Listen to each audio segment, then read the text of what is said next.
Добра вечер. И добре дојдовте во уште едно издание на Дата Муавет.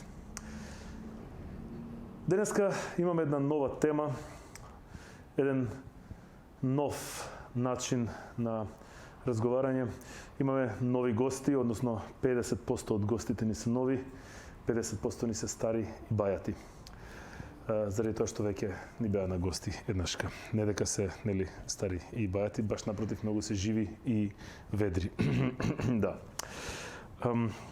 Денеска разговараме на една тема која што е прилично интересна и за компаниите, но и за обичните граѓани. Која ќе се сведе на ниво на поединец и компанија, една личност, односно компанија, поседува голем број на карактеристики преточени во податоци кои изборуваат за можноста да се инвестира и да се одбере, нели, различен вид на осигурување.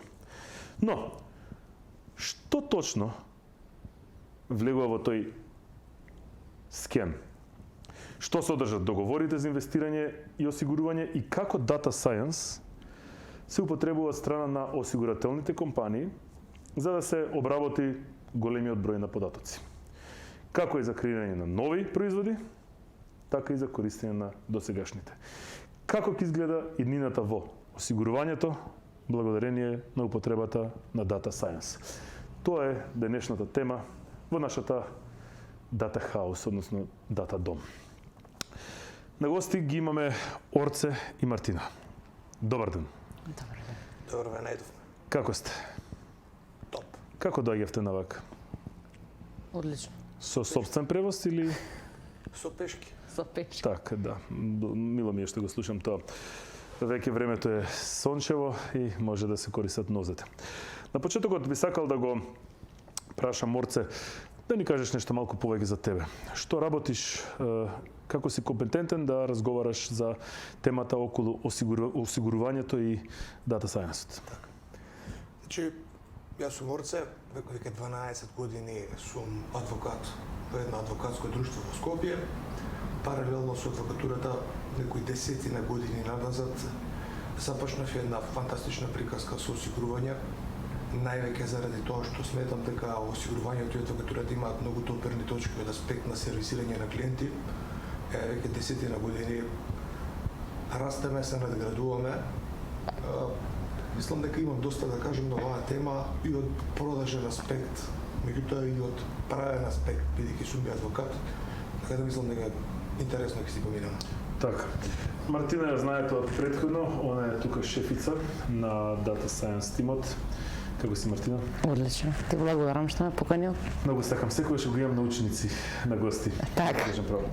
Да почнеме со од почетокот, значи. Орце, ме интересира да дефинираме кои податоци се потребни за да се направи еден скен на човек или компанија и, нели, што се придонесува да се согледа во што е паметно да се инвестира, односно кој вид на осигурување му е потребно. Така. Човека, пред да правиме анализа кои податоци влагаат, убаво е да објасниме за гледачите дека осигурувањето е пред се поделено на животно и на неживотно осигурување. Неживотното осигурување опфаќа осигурување на имот, автомобили, секаков вид, значи станови, недвижности, колективно осигурување и најактуелно е здравствено осигурување. Јас повеќе би се осврнал на ова прашање на вториот дел, кој што односно на животното осигурување, затоа што тоа е моментално актуелно и од аспект на Data Science има доста повеќе да се каже. Пред се, мислам дека акцентот го ставам на животното осигурување затоа што тоа се многу сложени долгорочни финансиски договори кои што третираат многу битни прашања и за луѓето и за компаниите, значи финансиска стабилност, образование за деца, покривање на кредитни ризици и слични ствари. Сега, од продажен аспект, кога збориме за анализа на податоци, секогаш поидовна точка за мене е моментална ситуација, односно клиентот, колкави приходи има, дали е жив, колкави расходи има, колку е кредитно задолжен, дали е спремен да поднесе ризик, не е спремен да поднесе ризик. Тоа е значи основниот инпут кој што јас треба да го добијам за во понатамошниот тек од разговорот со клиентот, да знам во која насока да го насочам, затоа што во принцип мојата работа е јас ја сваќам како насочување и советување, како да давам финансиски совет за луѓето да имаат повеќе пари, пред се генерално на тоа се сведува. Вториот тип на податоци кои што се предмет на анализа се целите, навиките, желбите.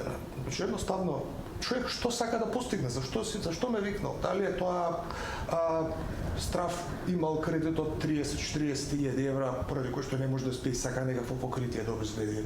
Дали има некое препаметно дете за кое што сака да види дали има можност да заштеди за Оксфорд, за Кембридж, зашто и да е, генерално. И тука во принцип е и најголемата одговорност, затоа што поготово во Македонија луѓето како да не се свесни, не се доволно свесни, немаат доволно информации, меѓутоа не се свесни што све им доаѓа во животот. И крајно од кога ќе се расчисти, нели, која е целта која што се сака да се постигне, се иде на технички дел. Пред се анализа на ризиците кои што еден човек ги поседува, професија, здравствено минато, поготово кај животното осигурување и нормално финансиските можности. Например, има клиенти кои што сакаат колку може помалце да штеди, а колку може повеќе да има. Тоа не иде тоа така, едноставно. Ово е исто така многу важен дел, затоа што желбата и целта мора да се поклопат, значи мора да се реални, остварливи, бидејќи се подолги договори, особено договорите за животно осигурување, во некои моменти е битно да се даде еден ветер во грб, затоа што луѓето во принцип штедењето во животно осигурување се уште го гледаат како трошок, а тоа е све освен трошок, штедење. Меѓутоа, од друга страна, во овој дел е многу битно некојаш да се даде инпут преку анализа на неговата ситуација, па некаде да се стави рачна кочница. Кога ќе ги видат бројките, затоа што во животно осигурување знае да има и многу големи бројки. Има. Некогаш човек знае да се залета, па ќе почне, па ќе прекинам цигари да пушам, па на диета ќе се ставам повод. Што знаеме колку од понеделник сите ја барем 12 Последниот понеделник. Така да тие се генерално податоците кои што јас ги земам. Компаниите веќе има некои импликации затоа што има некои промени, даночни ослободувања, значи државата веќе се умеша малце во овој сектор со цел да стимулира раст и развој на оваа индустрија. Тука веќе има и некои HR моменти кои што се гледат, значи веќе овие продукти влагаат во пакети за бенефиции за луѓето, особено во IT секторот. Така да тука малце повеќе се измешаме околу работите. Да. Добро. Блиц прашање само ме интересира, спомна животно и неживотно осигурување. Животните во кој тип на осигурување влегуваат? Како да се извинувам? Животните во кој тип на осигурување влегуваат? Во животно или во неживотно? Најверојатно во животно осигурување. Прашање кој ме мача. Правничкиот проблем да го внесам, не? Мала шега. Драги гледачи, да. Мартина, кажи ми како овие податоци се обработуваат од страна на компаниите за осигурување? Тој процес на обработка комплексен ли, комплициран ли? Најчесто е комплексен со самото тоа што најчесто е најкомплексниот дел да го поставиме прашањето што сакаме да го одговориме. Бидејќи компаниите ги имаат податоците и располагаат со истите. Но најтешкиот дел со кој што се соочуваат осигурителните компании е да знаат што сакаат со тие податоци, да ги постават прашањата кои што сакаат да ги одговорат и да ги искористат истите тие податоци за одговор на прашањата. Така да не би рекла дека анализата на податоците е најтешкиот дел, но дефинирањето на тоа што е она што може да се направи со податоците е по, да речам, макотрпниот и подолг дел од истото. Така. Орце, јас имам животно осигурување, затоа сум ока стабилен и смирен. Не знам што подпишав кога подпишував пред 10 години. Па ме интересира кои делови се најбитни за да се проверат во тие договори пред да се заврши целата постапка. Кога говорите за животно осигурување, не се класичен тип на договор. Во смисла ја ставам лист, јас подпишувам, ти подпишуваш. Значи, договорите за животно осигурување почнуваат со заклучница, односно таа е понуда која што клиентот ја дава према осигурителната компанија. Фактички постапката за издавање на полиса е постапка за ваш прием во животно осигурување. Значи може и да ве одбијат ако податоците кои што сте ги навеле не се во ред. По принцип се пази Бидејќи полисата за животно осигурување харта да е. Пред се, јас секогаш гледам перфекционист сум да се внимава на личните податоци. Име, презиме, матичен број. И тоа од аспекта оние суштествени елементи на договорот. Пред се треба да се внимава клиентот треба да внимава дали тоа што го добива како информација од продавачот, без оглед дали е тоа агент на осигурителна компанија или осигурителен брокер, е истото што е преточено во самата заклучница. Во смисла, колку пари јас треба да штедам, колку пари јас ќе добијам во не дај Боже ситуација, колку пари ќе добијам на крај, дали таа сума ми е загарантирана или не ми е загарантирана. Таа заклучница, составен дел на таа заклучница се и општи посебни услови. Исто како и кај кредити кога склучуваме или договор за мобилен оператор, никој не ги чита тие. Меѓутоа, во принцип, има една алатка која што осигурителните компании имаат вклучено многу оддавна, а кој што изгледа е неминовна за балканско подјабје. Тоа се едни согласности во кои што фактички клиентот се согласува дека ги прочитал општите услови, меѓутоа дополнително се наведени дека прочитал што е откуп, што е раскин, што по 25 години дали може да се зголема, дали може да се намалува. Оваа согласност по мене е многу битен документ за нормално да функционира. Клиентот да се осигура дека ќе добие правилна информација. Тоа што од една страна нормално осигурителниот бизнес е многу вносна професија. Некогаш некој продавач во трка по провизија може намерно или ненамерно да прескокне некој дел. Меѓутоа, од друга страна, таквата согласност ги заштитува и продавачите и осигурителните компании, затоа што неретко и самите клиенти забораваат некој битен момент. Во смисла, имал 3 стента, ама не ги навел во здравствениот прашање. Тоа не доведува до крајната битна ствар. Значи, тука имате здравствени прашања преку кои што осигурителната компанија од здравствена проценува дали може, дали те вреди да се така.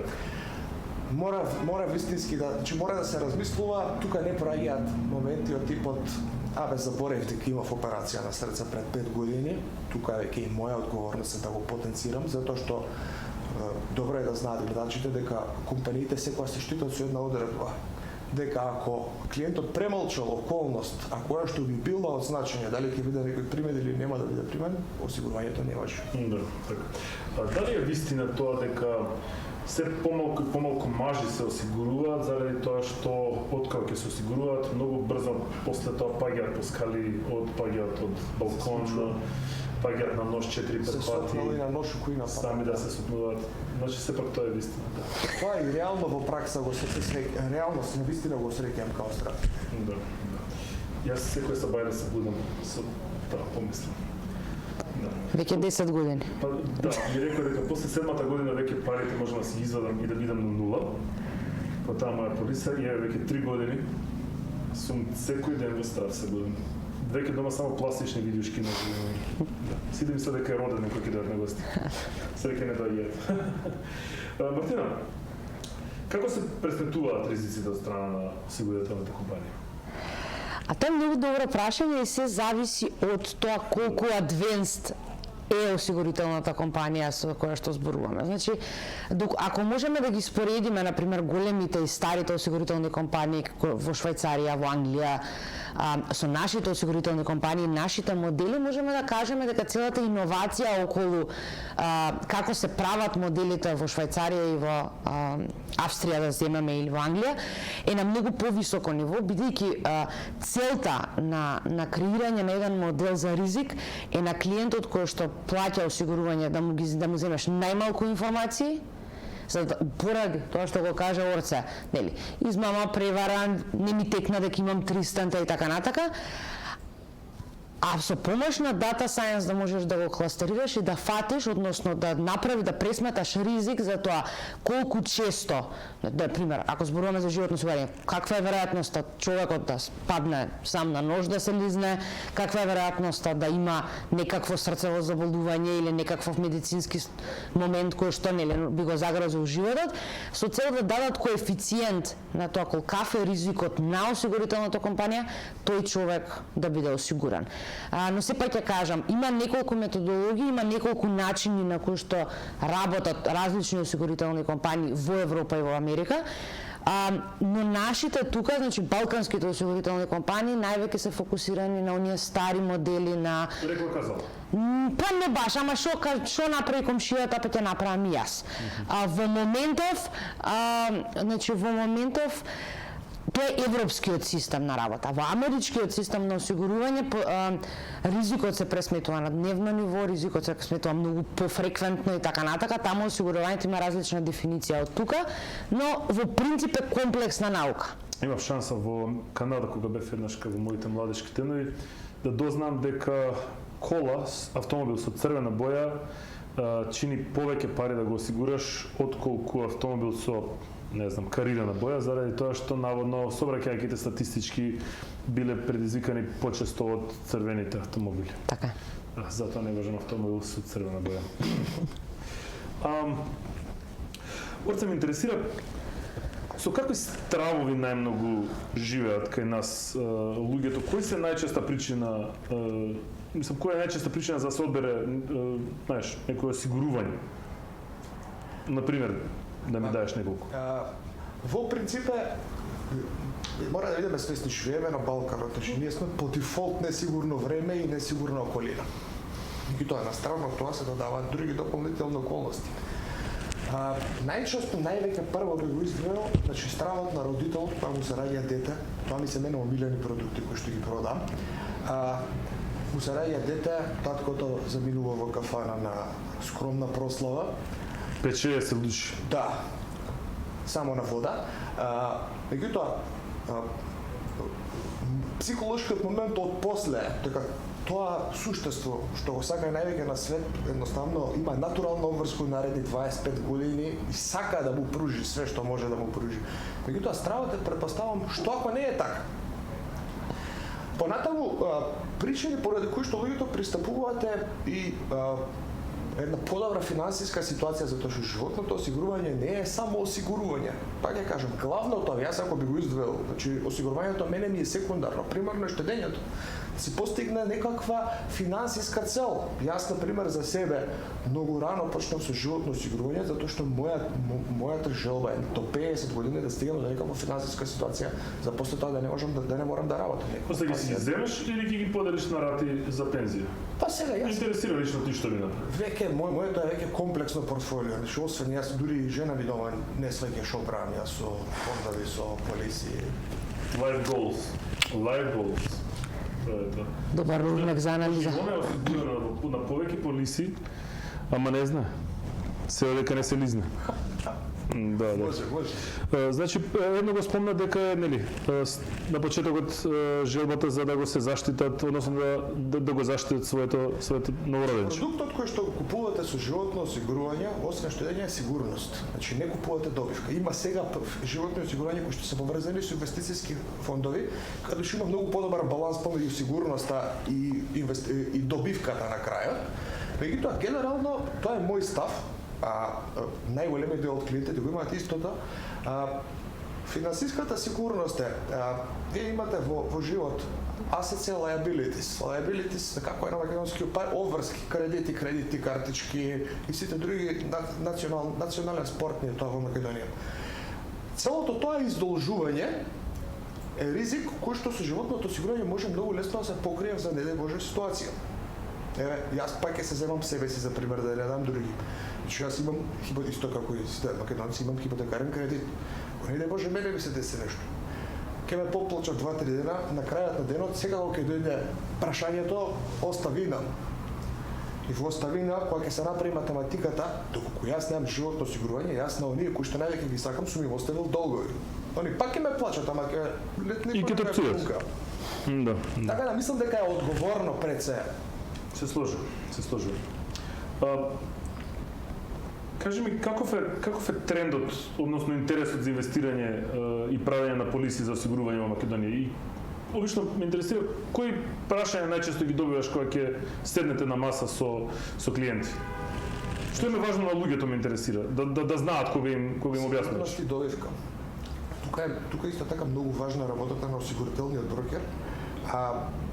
Значи, од аспект на сигурноста, неизбежното прашање, што ако пропадне, кои се сигурностни механизми Некојаш треба да се објасни кај некои полиси кои што имаат поголема добивка дека нема сигурност, пошто сигурноста и добивката од финансиски аспект секогаш се обратно пропорционални. Од друга страна, па поготово помладата генерација не е многу заинтересирана за сигурност, особено оние кои што се немаат остварено као брачен партнер или као родител, па и нив повеќе ги интересираат поризичните полиси за животно осигурување, каде што поголем е акцентот на добивката. Меѓутоа, секогаш е битно да се објасни едното и другото.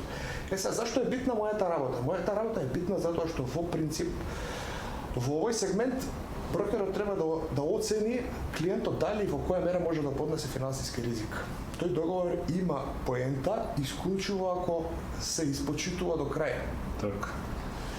Трендот генерално во Македонија, значи компаративно гледано со светот се уште многу заостануваме, меѓутоа морам да признам, значи трендот е нагоре, особено во корона, што сигурно ќе биде поставено како прашање понатака.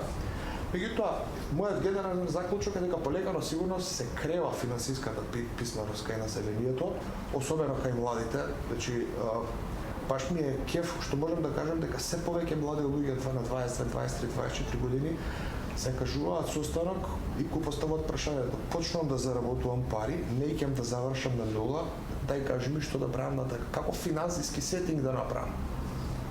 Што е за поздравување. И секако ќе иде нагоре, затоа што едноставно ситуацијава во државата и околности како што е состојба со каматни стапки, корона ситуација која што наметна некои едноставно луѓето седат дома и си размислуваат за малце за посериозни теми, неминовно ќе доведе до раст и во инвестицијски фондови, во животно осигурување. Моментално не се добри бројките, меѓутоа растот е евидентен. Така.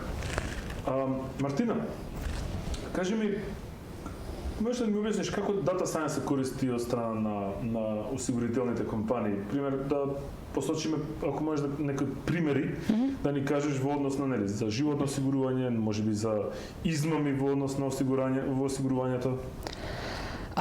Во принцип, дата сайенс се користи во осигурување исто како што се користи во било кој друг финансиска компанија, односно домен. Зашто? Затоа што можеме доколку го гледаме дата сайенс од аспект, например, на маркетинг, кој што Орце многу добро ќе ме разбере. Значи, како да знаеме ние, како ти да знаеш дали мојата другарка А би била подобра за животно осигурање или мојата другарка Б би била подобра за животното осигурање.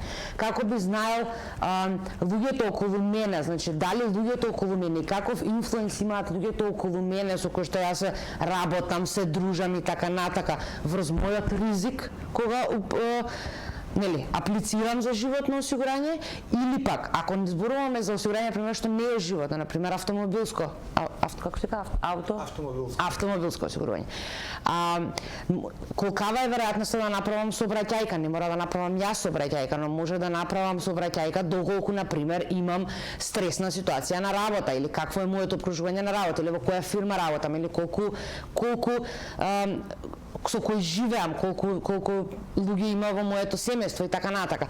Значи, сите тие прашања ги одговара дата сайенс со тоа што ги кластерира, односно ги сегментира сите оние луѓе кои што имаат аплицирано за осигурување со целиот нивен behavior низ историјата која што го направиле. Ако зборуваме за автомобилско осигурување, дали имале сообраќајки, колку имале сообраќајки, дали била црвена колата или била плава колата. Ако зборуваме за животно осигурање, дали после одреден период, например, одредени операции биле направени, колку често, дали пие, дали пуши, дали, не знам, дали се развел еднаш, дали се развел два пати. Значи, тоа се сите фактори кои што влијаат врз ризик факторот кој што на крај на денот го пресметува осигурителната компанија, каде што дата сайенс е најзастапен. Значи, корот на дата сайенс во осигурителната компанија е пресметување на тие ризик модели, со кои што најточно и најпрецизно ќе предвиди колкав е ризикот ако гораш дојде и рече јас сакам животно осигурање на 40 години. Со тоа се намалуваат и шансите за измама да се направи. Измама, да. Измама е друг еден сегмент кој што е директно поврзан со ризикот, но измама на одреден осигураник не мора да се случи во моментот кога некој аплицира за осигурување. Измамата може да се случи во текот на живот на еден осигураник. Например, Кога работев во швајцарската осигурителна компанија, работевме на проект кој што беше детекција на измама кај помеѓу доктори кои што препишуваат операции, пациентот кој што као легнува на операција и тој кој што е, значи банката сака да знае колкава е веројатноста дека докторот X ќе препише 10 исти операции у исто временски период, да речеме од една недела, на 5 од неговите осигуреници кои што никогаш претходно не ја имале таа болест, значи дека нешто тука е проблем. Тој проблем не се детектира при моментот на осигурување, но се детектира понатака при животот на еден осигуреник. Кога ќе се направи една полиса за осигурување, кој ги чува податоците? Осигуреникот или осигурителот?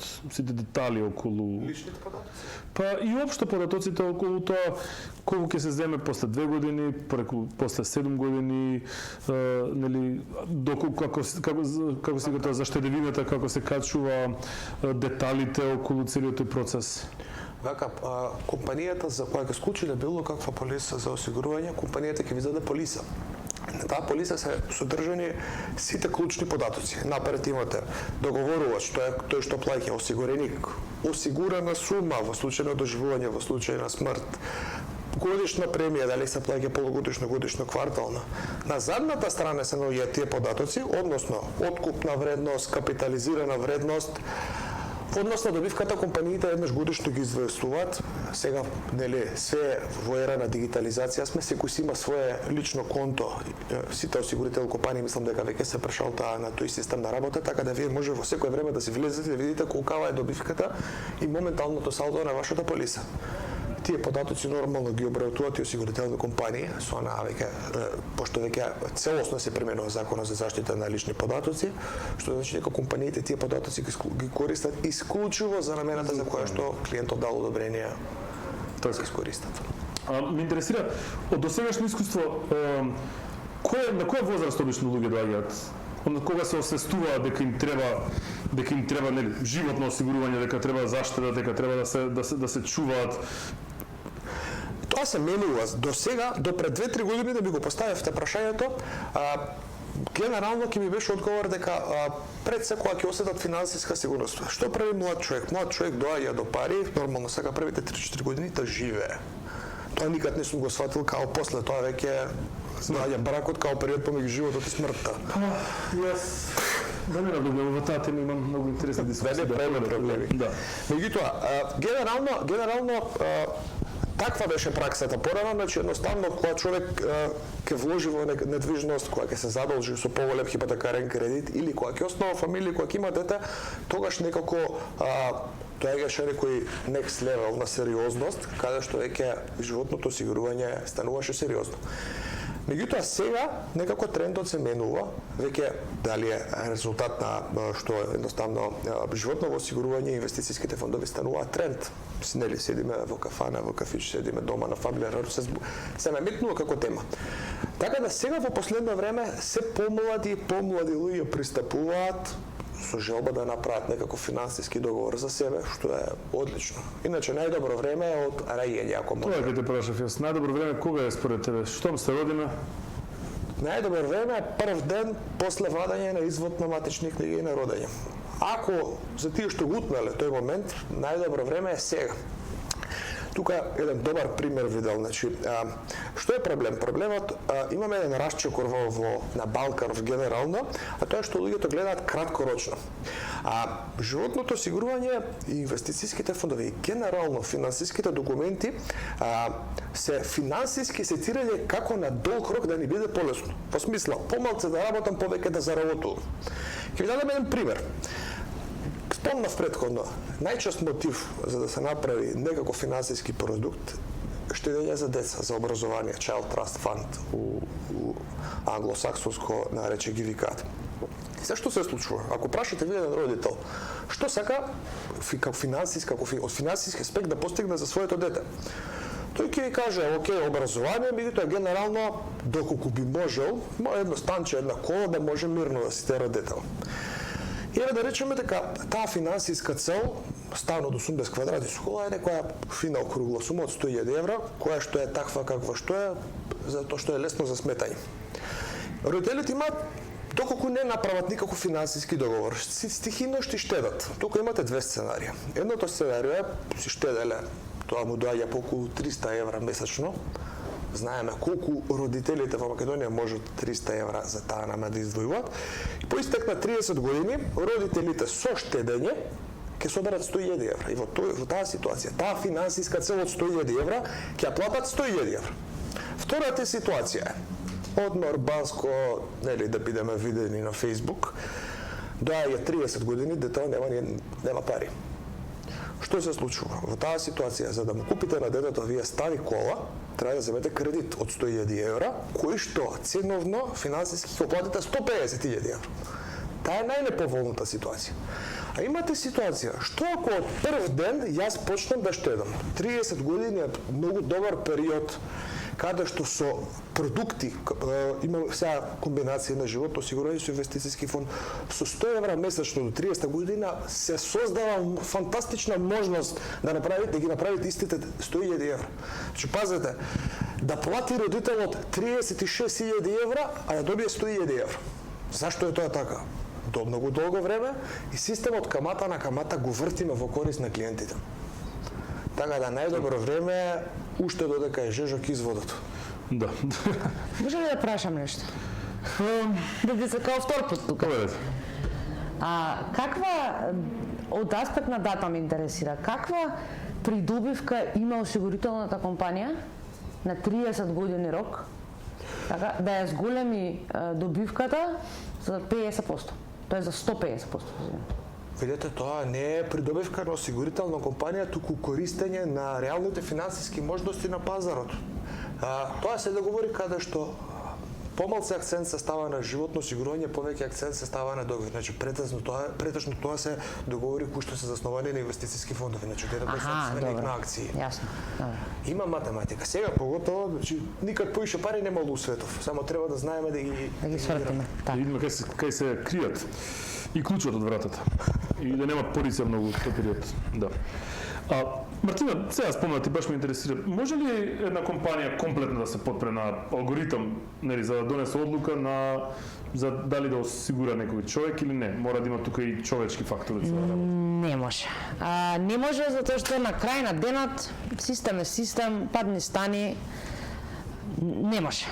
Значи сето тоа кое што ние живееме у светот на роботи ќе го владеат светот и ние не сме потребни е без поента. Сите можни модели во било кој бизнес процес мора да бидат надгледувани од страна на некој човек. Значи, целта на моделите е да ти дадат recommendation и да ти кажат пази, ризикот на овој осигуреник иден е поголем него на другиот што ти даде пријава пред 2 минути. Но за да ти донесеш одлука и за да таа одлука биде подкрепена, некој мора да каже јас се согласувам со алгоритмот или не се согласувам. Со што му даваш и фидбек на моделот, како Siri, и му викаш good job или поправи се.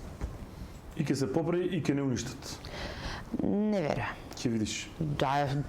Терминатор двојката со многу поружен роботот Шварценегер ќе дојде и сите ќе не сгази. Ќе видиш. Орце, можеш да ми извоиш неколку земји, например, кои што се онака баш пример за свест во однос на осигурување, во однос на штедење, знаеш, како мајндсет, како би ги извел Јапонија и Хонг-Конг од Азија и нормално скандинавските земји, Германија и Австрија исто така се со многу висок мајндсет. Значи, тоа се држави кои што имаат многу правилен однос кон финансиската писменост на своите граѓани. Знаете, имав прилика да разговарам со наш македонец кој што студирал во Русија. Мислам дека беше градежен инженер. Меѓутоа, во принцип, тој ми кажува мене, без оглед дали студираш градежен инженер, дали студираш дали си музичар или си актер, имаш предмет финансиски менеджмент. Зашто? Па и успешниот актер и успешниот музичар треба да знае како да менаџира со пари. А каде е тука интересот на државата? Не може ни да стане збор за добра макроекономија, некој економски процес, се додека ние не го сведеме економскиот раст на ниво на поединец. Како луѓето да имаат повеќе пари? Тоа се уште фали кај нас. Замислете, имаме 7 милиарди евра кои што стојат во банка моментално и кои што се со негативно штедење, затоа што моменталните каматни стапки се пониски од стапката на инфлација. Значи луѓето губат пари, што се вика. Нема никаква отсуствува било каква државна политика да ги префрли тие пари во други финансиски документи, моменти, како луѓето ќе имаат повеќе пари. Сега, има една друга ствар која што едноставно тој мајндсет и таа култура не може преку ноги да се создаде. Значи, тоа се земји, тие се таму кај што се, затоа што имаат 200 години претходна историја. Имам исто еден пријател од Австрија, јас му викам, зашто на 18 години, што ти беше тебе мотивот на 18 години да направиш фондови животно осигурање и све?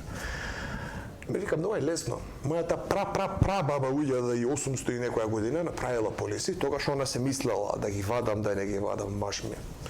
Меѓутоа поминал циклусот на 15-20 години. В компанијата ги сплатила парите. Во меѓувреме се случувале на разни проблеми кои што се решавале. 200 години назад едноставно тоа е веќе норма кај нив. Значи вие да немате животно осигурување во Западна Европа, на интервју не ве примаат едноставно, не им треба човек што не размислува долгорочно. Тоа е како да немаш биткоини во Македонија. Пред крајот ме интересира Мартина, односно и Јорце ќе го прашам за предвидување. Што мислиш, како ќе се разви употребата на data science во делот на осигурување? Какви нови продукти и производи би можело да излезат и да произлезат во однос на осигурувањето од data science?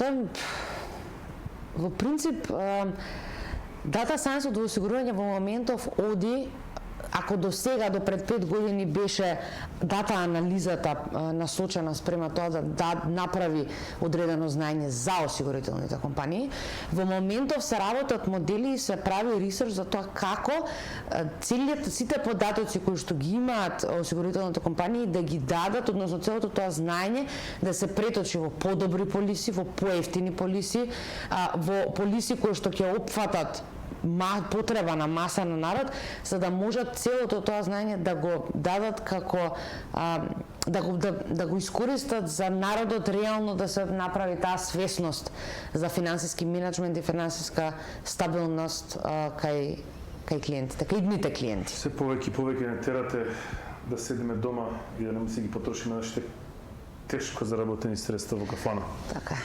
Срамдавие. Орце, ти што мислиш?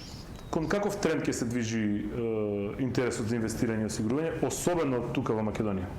Видете, мора да биде околностите во кои што живееме во денешно време, неминовно ми даваат за право да заклучам дека ќе биде и тоа многу нагоре ќе иде трендот. Значи пред се моменталната финансиска ситуација, трендовите од надвор се повеќе доаѓаат кај нас. Ние се повеќе одиме надвор и гледаме што се случува тука ќе го дадам за пример младите кои што одат на work and travel во Америка или кои што работат на брод. Значи тоа е една интересна ситуација, се враќа од брод едноставно друг мајндсет. Значи 6 месеци е доволен период. Таму имаат осигурувањето е се присутно. И веќе се враќаат назад и го прифаќаат. Во однос на апликабилноста на data science во осигурувањето, мислам дека секој ќе биде се попотребно, затоа што како луѓето финансиски ќе описменуваат, ќе стануваат се попребирливи во однос на избацими болест, појачајме неживотно осигурување. Така да, во тој смисол, ако сега има, да кажеме, околу 30 на видови на животно осигурување на инвестициски фондови, па за 5 години сигурно ќе има бар дупла бројка. Тие што ќе сакаат од аспект на осигурителна компанија, тие што ќе сакаат да го соберат кајмакот, затоа што е многу вносен бизнес, ќе мора едноставно да се приспособуваат на желбите и потребите на клиентите, кои што ќе бидат се попреверливи. Може да се и кастомизираат осигурувањата како пица на парче. Да. Ви благодарам многу. Доколку нешто заборавив да прашам, а сакате да кажете сега е моментот, ако не да молчите за веки веков. Ти благодарам. Ти благодарам, Мартина. Ти благодарам, Орце. Благодарам. Благодарам и вас, драги наши дата гледачи. Ова прилика пред да ја затвориме оваа наша епизода, би сакал да ги поздравам сите медицински сестри во светот, затоа што денеска сепак е нивни ден. Ке прочитам неколку стихови од една наша поема, од еден наш човек, граѓанин, кој што за жал повеќе не е меѓу нас. Тој е во Австралија. Живее среќна таму со својата фамилија, преродбеник, што се вика Цане Николовски. Вели вака: душава само знае колку љубов јас за тебе чувам. За тебе сонце сјае, денови јас многу тажни имам. Жаклина, љубов моја, Жаклина, љубов моја. Години, лета минат, каде ли си сакам да те видам? Помниш ли, среќна беше, долги ноки, јас те љубев, мила. Добра вечер, добра ноќ и се гледаме во следното издание на Дата Муавет.